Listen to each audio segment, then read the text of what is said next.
Praise God, Shalom. This is Pastor Frederick DeCosta from Glasgow, Scotland, New Mercy Apostolic Ministry. आज जो मैं आपके साथ शेयर करना चाहता हूँ एक exposing weaknesses, result of exposing weaknesses, किसी की कमजोरी को उछालना या लोगों में उसका इश्तिहार बनाना. When you read the first book of the Bible called Genesis, उत्पत्ति की किताब पैदाइश उसको कहते हैं, चैप्टर 9 में आप जाएंगे, इज अबाउट नोहा. वर्स 21 में लिखा है कि उसने नशा कर लिया, उसने वाइन पी ली और उसको पता नहीं था कि वो मरना है. When he drank his wine and he is not in his senses, he don't know that his body was exposed और वो नंगा पड़ा हुआ है.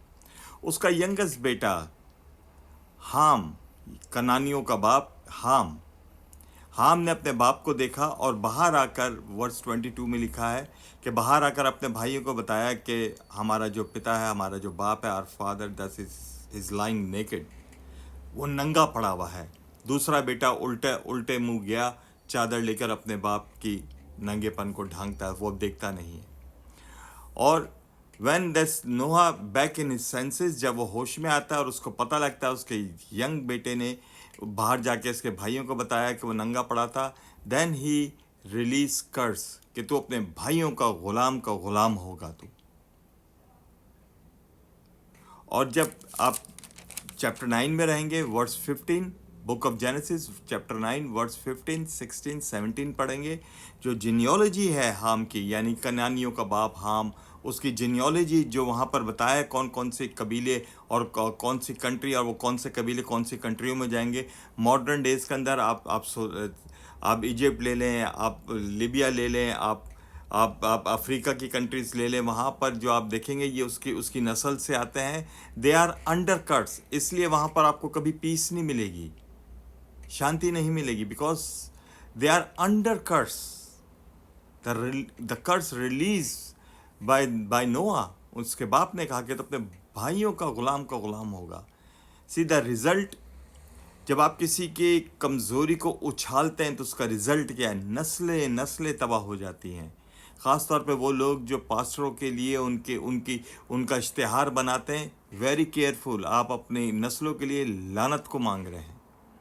अगर किसी की कमज़ोरी आपको पता है, close your mouth and pray for them. अपना मुंह बंद करें और उसके लिए प्रार्थना करें. आपको नहीं मालूम कि आप बिब्लिकली अंडर कर्स हो रहे हैं, आप लानत अपने ऊपर मांग रहे हैं. Is according to the word of God. आप खुद वर्ड पढ़ के देख लें. बुक ऑफ जेनेसिस चैप्टर 9 मैंने आपको बताया, वर्स 21 आप पढ़ेंगे, 22, 23, 24 पढ़ेंगे, और उसके बाद चैप्टर 9 ही के आप पढ़ेंगे आप. और उसके बाद जब आप चैप्टर 10 के अंदर आ जाएंगे, चैप्टर 10 के अंदर आप वर्स पढ़ लीजिएगा, 15, 16, 17 आप पढ़ लीजिएगा, तो आपको ये सारी बात समझ में आ जाएगी. So please focus on the word of God. Read Bible, accept the word of God. अगर आपने ये किया है तो confess it. May God forgive you.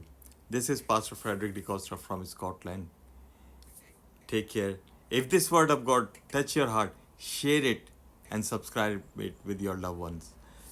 Shalom.